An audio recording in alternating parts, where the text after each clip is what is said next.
우리 함께 하나님의 말씀 같이 봉독하도록 하겠습니다.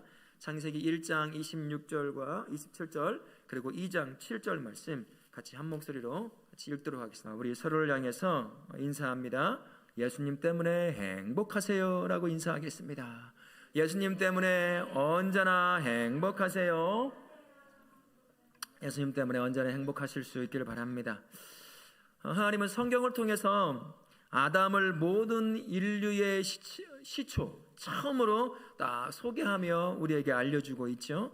이에는 두 가지 이유가 있습니다. 첫 번째는 모든 사람은 그 시작이 있다는 것과 그 시작은 바로 하나님에 의해 시작되었다라는 것을 알려주는 거예요.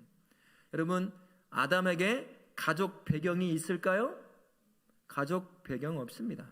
누가복음 3장 38절에 보게 되면 이렇게 되어 있어요. 하반부에 그 위는 아담이요 그 위는 누구요가 아니에요. 그 위는 하나님이요. 중간이 없어요. 가족 배경이 없습니다. 무슨 말일까요? 하나님께서 아담을 직접 창조하셨다는 것입니다. 중간에 누가 끼어서 어떤 가족을 어떤 것을 넣어서 만드신 것이 아니라 하나님께서 아담이라고 하는 사람을 직접 만드신 아담은 특별한 존재다라고 할 수 있는 겁니다. 누구의 손길도 빌리지 않았어요. 하나님의 계획과 의도와 뜻과 이유와 목적을 쫓아서 하나님이 직접 창조하신 인간, 그게 누구예요? 사람 아담이라고 하는 것입니다. 아담이라는 뜻이요, 흙이라는 뜻도 있고 사람이라는 뜻도 있어요. 아담만 그러겠습니까? 아담의 후손인 저와 우리까지 다 포함해서 이런 성경적 관점으로 딱 우리를 바라보면 우리를 누가 만들었다고 볼 수 있어요? 하나님이 직접 우리를 만드셨다라고 할 수가 있는 겁니다. 이 때문에 모든 사람은 가장 존귀한 존재입니다. 아담처럼 말이에요. 근데 우리가 사는 시대 한번 가만히 보십시오. 우리가 사는 시대는 이 존귀한 인간을 스스로 끌어내리는 시대에 살고 있어요. 어떻게 살고 있을까요? 물질, 돈이라고 하는 것에 노예처럼 살아갑니다. 여러분, 물질과 돈은 도구인가요? 신인가요? 도구예요. 도구는 어떤 것을 도구라고 말하죠? 그것을 부릴 수 있는 사람에 의해 부림을 받는 게 도구예요. 근데 지금 이 시대는 어떤 시대입니까? 돈의 노예가 되어 있어요. 부려야 할 것에 그 물질과 돈에 부림을 받고 있는 그 존귀한 존재가 되어버리고 만 겁니다. 이 존귀한 존재가 아닌 거죠. 이거는 스스로 가치를 땅에 떨어뜨린 거예요. 돈의 부림을 받는 거죠. 그뿐만이 아닙니다. 여러분, 내 안에 있는 욕망, 욕심, 욕구, 이것들요 결코 나쁜 게 아닙니다. 죄에 의해서 오염이 되어서 부패한 것뿐이에요. 그 욕심과 욕망과 욕구를 선한 열매를 맺기 위해서 잘 사용하면 정말 좋은 열매를 맺을 수가 있어요. 그런데 여러분 어때요? 사람이 자신이 갖고 있는 욕망과 욕구와 욕심의 노예가 되어 있어요. 부림을 받아요. 그래서 욕망대로만 살게 만드는 것이죠. 이런 시대가 우리가 살고 있는 시대예요. 근데 또 이런 것도 있습니다. 오해하지 마시기 바라요. 피조물을 사람처럼 존귀하게 끌어올리는 시대예요. 지금은요.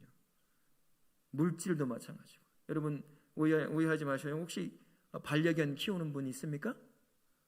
제가 아는 목사님 이런 말씀을 하시더라고요. 우리 집도 개를 키우는데 절대로 소파에 올라오지 못하게 합니다. 침대 위를 올라오지 못하게 합니다. 그 이유가 뭘까요? 너는 사람이 아니라는 거예요. 굉장히 의미가 있는 행위예요. 너는 사람이 아니야. 사람처럼 될 수도 없을 뿐만 아니라 사람이 그 짐승을 사람으로 존귀하게 올릴 수는 없다는 거예요. 그런다고 사람이 되지가 않는다는 거죠. 여러분 혹시 그린피스라고 하는 단체 이름 들어보셨어요? 환경단체예요. 환경을 보호하고 환경을 착취하지 못하게 과격하게 그것을 방지하는 그러한 단체입니다. 굉장히 과격해요. 고래를 잡는 범선에게요 자그마한 고무보트로 막 들이받아요. 그러다 사고나 죽는데 가끔씩 발생을 하거든요. 이 사람들에게서 자연이라고 하는 환경은 자기 목숨보다도 위에 있어요. 신처럼 섬깁니다. 이런 것들을 잘 가꾸고 돌보고 이끌어가는 것은 아무 문제가 없습니다만 어느 순간부터 피조물을 인간처럼 그렇게 존귀하게 끌어올려 버리게 되는 시대. 여러분, 개 한 번 수술시키려면 얼마 드는 줄 아세요? 사람 수술비하고 똑같아요. 여러분, 소고기 매일 먹고 다니십니까? 개는요 자주 먹어요. 개팔자가 상팔자가 되어 있는 시대가 됐습니다. 우스운 이야기 같지만 그런 복잡한 시대, 뒤집어져 버린 시대에 우리가 살고 있어요. 모든 피조물보다 존귀한 존재가 누굽니까? 사람이에요. 왜요? 하나님이 직접 만드신 존재이기 때문인 것입니다. 그래서 가장 존귀한 존재예요. 그 이유뿐만이 아닙니다. 오늘 말씀에 아담이 어떻게 창조되었는지를 살펴보면 왜 사람만이 가장 존귀한 존재일 수밖에 없는지를 정확하게 알 수가 있습니다. 아담은 앞에서도 말씀을 함께 나눴던 것처럼 하나님이 직접 창조했기에 가장 존귀한 존재요, 그의 후손들인 저와 우리도 가장 존귀한 존재라고 말씀을 드렸습니다. 1장 26절에 그 의미를 담고 있습니다. 또 다른 의미도 똑같이 담고 있는데요, 1장 26절에 보면 이렇게 되어 있어요. 하나님의 이르시되 우리의 형상 우리의 모양대로 우리가 사람을 만들고. 이에는 두 가지 의미가 있죠. 첫 번째는 앞에서 말씀드린 것처럼 하나님이 인간을 직접 만들었다는 의미가 담겨져 있고요, 그 다음에는 사람이 어떻게 무엇으로 만들어져 있는지에 대한 말씀을 하고 있는 겁니다. 하나님께서 아담을 무엇으로 만들었다고 하셨어요? 우리의 형상과 우리의 모양으로 만들었다. 여러분, 이게 무슨 말일까요? 우리식으로 말하면 이런 거예요. 하나님께서 모델을 하나 삼았어요. 인간을 만들려고. 그 모델이 누구라는 얘기일까요? 하나님 자신이라는 얘기예요.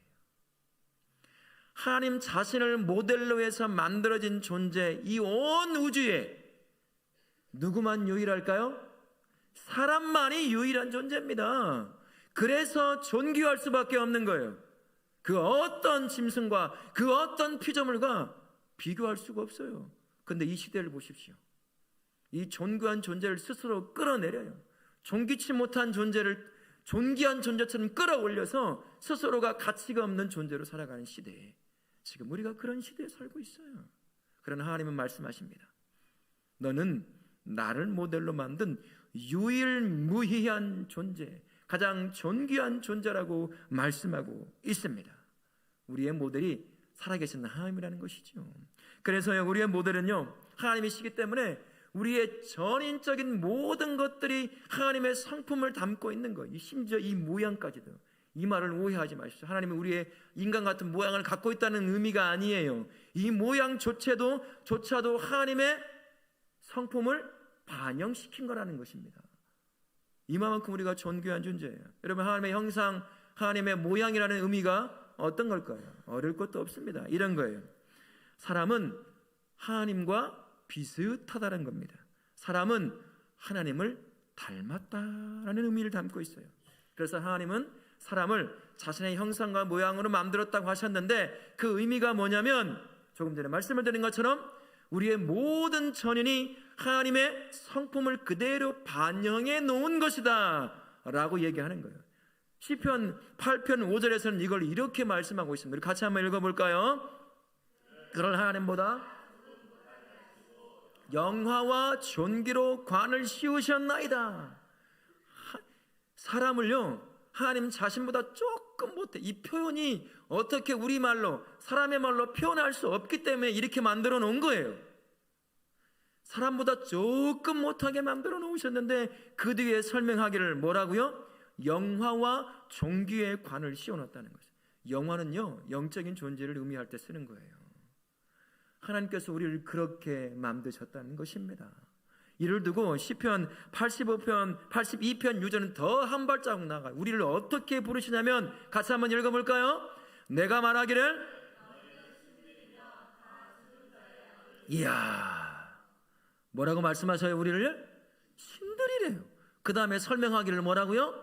다 지존자의 아들들이라. 지존자가 누굽니까? 전능하신 하나님이에요. 이 고대 사상에서 신의 아들이라고 하는 의미는 무슨 의미냐면 그게 바로 신이라는 의미예요. 하나님께서 우리를 바라보실 때 신처럼 보시는 거예요. 자신처럼, 자신과 같은, 여기서 이 말을 오해하면 절대 안 됩니다. 내가 신이란 이 의미가 하나님이라는 의미가 아니에요. 하나님과 같은 영적인 존재라는 의미를 얘기하고 있는 겁니다. 그러니까 이런 가장 존귀한 존재로 이렇게 세워진 거예요. 심지어 하나님이 신이라고 말할 정도로, 지존자의 아들들이라고 말할 정도로 저와 우리가 이렇게 존귀한 존재입니다. 이런 우리를 향해서 예수님이 뭐라고 말씀하시는 줄 알아요? 못을 딱 박아버리는 말씀을 하셔요.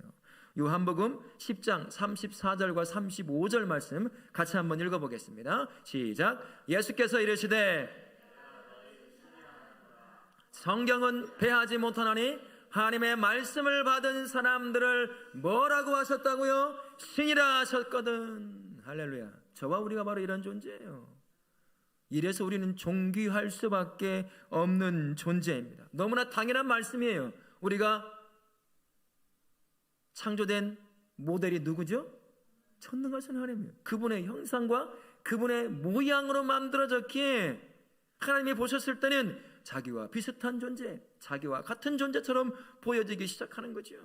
그래서 가장 존귀한 존재일 수밖에 없는 겁니다. 하나님과 같은 신적인 존재처럼 하나님 우리를 여기시는 거예요.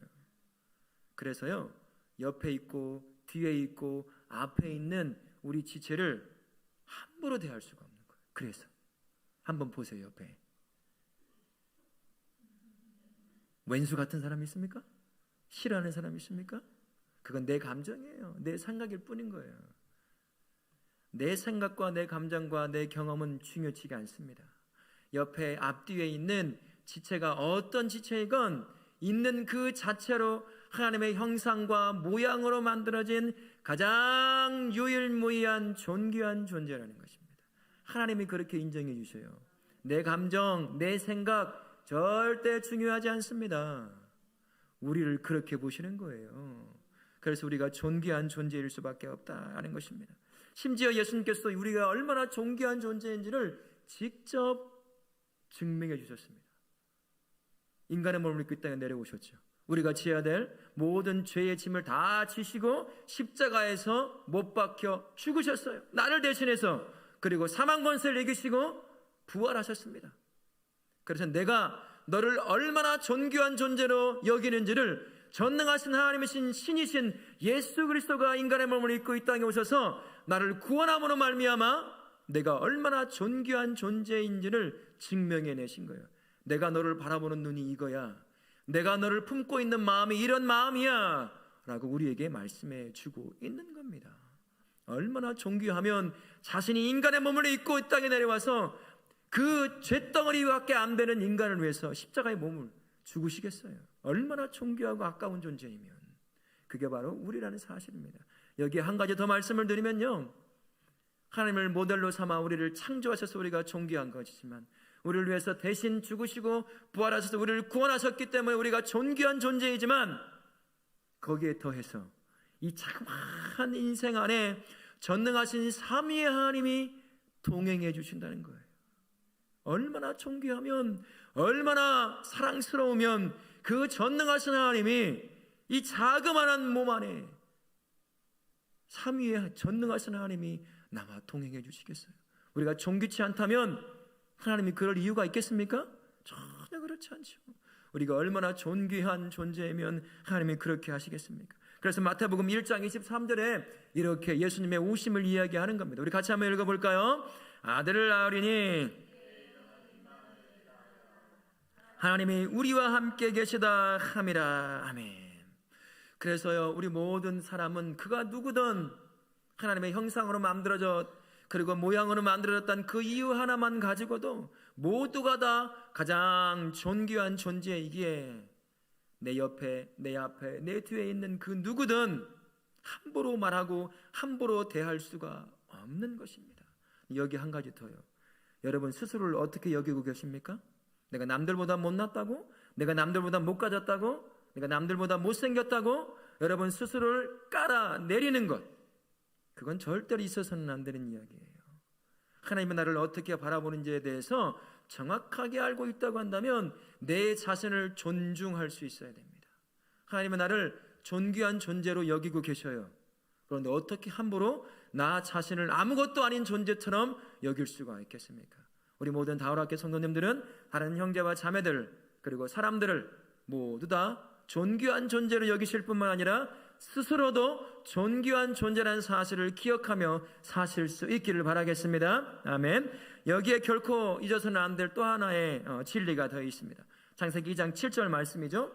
여호와 하나님이 땅의 흙으로 사람을 지으시고 라고 말씀하셨습니다.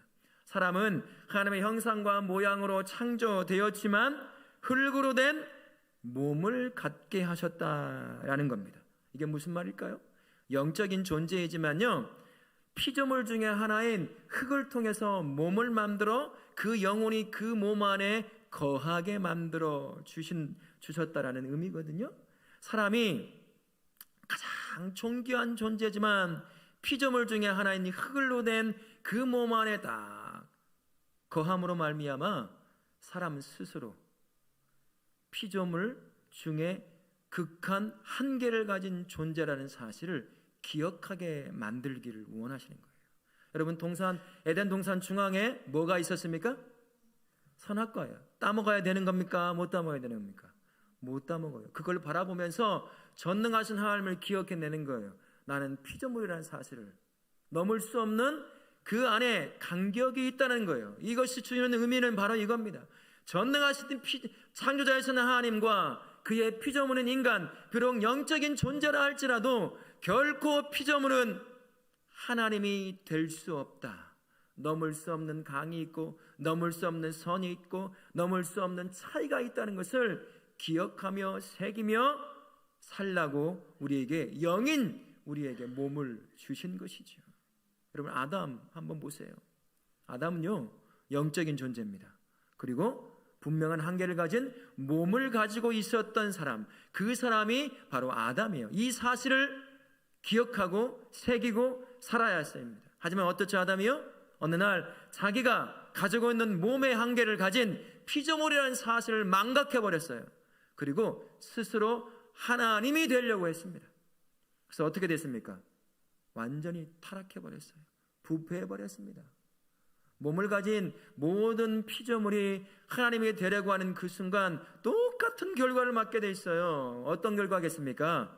타락이라고 하는, 부패라고 하는 결과를 항상 맞이할 수밖에 없어요. 지금도 수많은 사람들이 자기가 가지고 있는 작은 것들을 가지고 자기가 신인 것처럼 살아가요. 자기의 인생의 주인 되어 모든 것의 주인 되어서 조금만 가지고 있고 조금만 높은 위치에 가면 그 밑에 있는 모든 사람들을 부리려고 하는 신적인 존재인 것처럼 살아가는 세상, 그게 우리가 살아가는 세상이에요.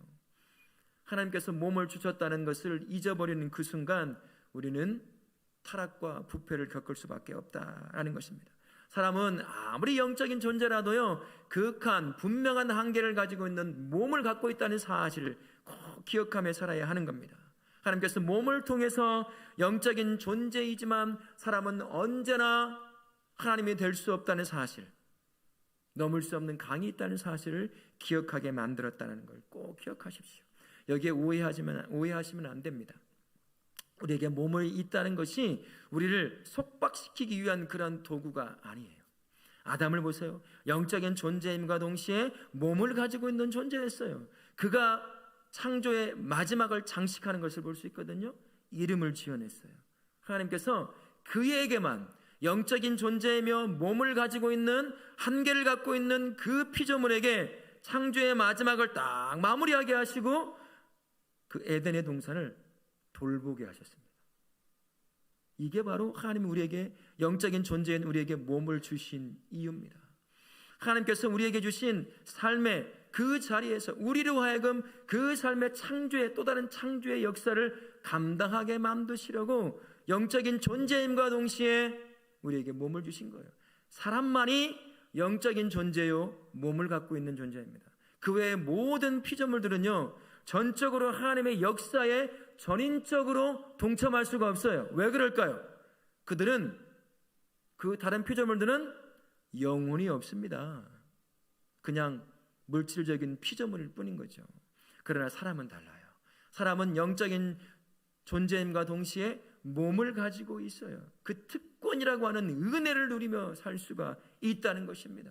지금의 모습이요, 바로 그 모습이라고도 할 수가 있습니다. 아담이 창조 시에 영혼과 몸을 가지고 있는 존재로 하나님의 창조의 역사를 동참했던 것처럼 지금도 똑같이 저와 우리는 그 하나님의 새로운 창조의 역사에 동참할 수가 있습니다. 여전히 몸을 갖고 있기에 시간과 공간 안에 갇혀 살아가는 그러한 삶이지만, 그럼에도 불구하고 한편으로는 우리의 삶 가운데서는 전능하신 삼위의 하나님이 저와 우리와 동행하고 계시죠? 이게 어떤 의미겠습니까? 몸의 한계를 뛰어넘어 참 의도하셨던 그 창조의 역사, 지금의 창조의 역사는 어떤 역사겠습니까? 구원의 역사예요. 그 구원의 역사에 동참하도록 우리를 부르신 것입니다. 예수님께서요, 요한복음 14장 12절에서 이렇게 말씀하십니다. 같이 한번 읽어볼까요? 내가 진실로 나를 믿는 자는 내가 하는 일을 그도 할 것이요 또한 그보다 큰 일도 하리니. 하나님이신 예수님께서 우리에게 말씀하셔요. 내가 너를 내가 했던 일도 하는 자로, 그게 무슨 일이에요? 새로운 창조라고 할 수 있을 구원의 역사에 동참하는 일을 우리에게 맡기신 거예요. 여러분, 천사도 이 구원의 역사에 동참하고 싶어 했습니다. 알고 싶어 했고 함께하고 싶어 했지만 천사에게도 허락되지 않은 이 새로운 창조의 역사인 구원의 역사에 유일하게 누구만 동참하게 되냐면 영적인 존재이자 몸을 갖고 있는 존재인 저와 우리뿐이에요. 천사도 못해요. 저와 우리만이 새로운 창조라고 할 수 있을 그 구원의 역사에 동참하는 은혜를 누리게 되어 있다는 것입니다. 그래서 우리는 존귀한 존재예요. 그래서 예수님이 하셨던 일보다 큰 일을 또 할 수 있는 거죠. 생명으로 생명을 낳는 그 역사를 감당하는 동역자의 삶을 살 수가 있는 겁니다. 이것이 바로 하나님의 형상과 모양으로 만들어진 사람이 왜 존귀한 존재일 수밖에 없는지를 말하는 것이고, 이 삶이 왜 존귀한 삶인지를 우리에게 가르쳐 주는 거라 할 수가 있습니다. 우리 안에 있는 죄라고 하더라도요, 그 없던 죄가 있다 하더라도 하나님의 형상과 모양으로 만들어진 존귀한 존재의 삶, 그 삶이 살아가야 될 창조의 역사인 구원의 역사에 동참하는 동역자의 삶을 결코 막을 수가 없어요. 운명처럼 우리에게 주어진 그 존귀한 삶이 동역자의 삶이 되기 때문인 것입니다. 이 삶으로 저와 우리가 부름받았어요. 우리의 삶조차도 존귀한 자의 삶입니다. 우리의 시작도 존귀함이었지만 우리가 살아가야 될 그 삶 또한 변함없이 똑같이 존귀한 삶이라고 할 수가 있는 거죠. 여러분, 어떤 삶을 살고 계셔요? 또 삶을 살면서 내 인생은 왜 이럴까? 나의 삶은 왜 이럴까? 내 남편, 내 아내, 내 자식들은 내 삶을 향해 불평하고 원망하며 그렇게 살아가고 있습니까? 우리의 삶은 그런 삶이 아니에요. 여러분, 착각하시면 안 돼요. 우리의 삶은요, 이 땅의 그 어떤 것보다도 존귀한 자의 삶입니다. 잊지 마시길 바라요. 예수님 말씀 사랑하는 모든 성도님들, 하나님에 의해 창조된 사람이 어떤 사람인지 분명하게 기억하며 사십시오. 인정하며 사시고요, 믿고 마음에 품고 살 수 있기를 바랍니다. 우리 모든 성도님들은 하나님이 직접 창조하신 존귀한 존재예요. 아셨어요? 그것도요, 하나님 자신을 모델로 해서 만들어 자신의 형상과 모양으로 창조된 가장 유일무이한 존재, 그게 저와 우리예요. 어떻게 함부로 할 수 있어요? 그럴 수 없어요. 거기에 대해서 몸을 입고 있지만 전능하신 삼위의 하나님이 심지어 이 연약한 자의 삶에 이 몸 안에 함께 동행해주는 인생, 여러분, 이런 인생이 어디 있습니까? 이런 삶이 어디 있어요? 이런 피조물이 어디 있습니까? 저와 우리뿐이에요. 여기에 더해서, 이 은혜에 더해서 하나님의 새로운 창조의 역사라고 할 수 있을 그 구원의 역사에 동역자로 동참하는 은혜까지 우리에게 더해 주셨어요. 어떤 피조물이 이런 역사에 참여합니까? 어떤 피조물이 이런 놀라운 위치에 올라와 세워져 있나요? 저와 우리밖에 없어요. 여러분, 인생을 어떻게 바라보고 계십니까? 여러분 자신의 삶을 어떻게 바라보시며 옆에 앞에 뒤에 있는 형제와 자매들 나와 함께하는 사람들을 바라볼 때 여러분은 어떻게 바라보고 계시는가요? 함부로 바라보고 함부로 말하고 함부로 대할 수가 없는 이유가 바로 여기에 있어요. 다른 지체를 두고 말하는 것뿐만 아니라 스스로에게도 나는 왜 이럴까? 나 같은 인생이, 나 같은 것이 절대로 그런 말 해서는 안 돼요. 우리 하나님이 나를 어떻게 바라보시죠? 가장 존귀한 신과 같은 존재로 보시고 지존자의 아들로 보신다는 겁니다. 여러분 이 한 주간 어떻게 사시겠어요? 그것이 삶의 문제 앞에 놓이겠죠. 다양한 현상에, 다양한 환경에, 다양한 사람과 사건에 놓이죠. 그럴 때 여러분 내가 누군지를 기억하십시오. 다른 형제와 자매가 누군지를 기억하십시오. 모두가 다 하나님의 형상으로 모양으로 만들어진 가장 존귀한 존재라는 사실을 기억하시고 평생 그리고 이 한 주간 주어진 삶의 그 자리에서 존귀한 자의 삶을 사시기를 예수님의 이름으로 축원합니다. 아멘.